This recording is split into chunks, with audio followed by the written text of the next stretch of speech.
দেখেন আপনি প্রমাণ নেন, ভিডিও সহ প্রমাণ দিতেছি। এই যে কেন আর্মিরা কেন গায়ে হাত তুলবে?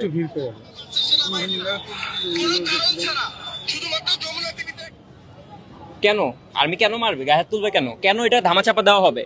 এতজন স্টুডেন্ট মরছে, এখানে কেন ধামাচাপা দেওয়া হবে? উত্তর কই?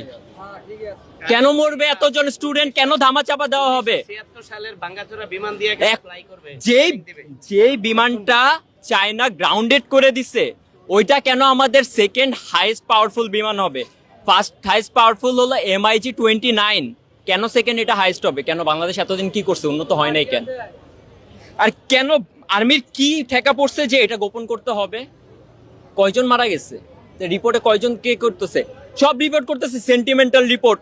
একজন আমাদের ম্যাম একজন এখান থেকে বের হয়ে আসছে, ওনারা রিপোর্ট করতেছে যে কি হয়েছে কি হয়েছে। একজন একটা সিঙ্গেল রিপোর্ট করে নাই যে কয়জন স্টুডেন্ট মারা গেছে, কয়জন ছেলে মেয়ে মারা গেছে। আরে ভাই, নিচের ছোট ভাই মারা গেছে, হসপিটালে নিয়ে গেছে ভাই, অবস্থা দেখবেন আপনি।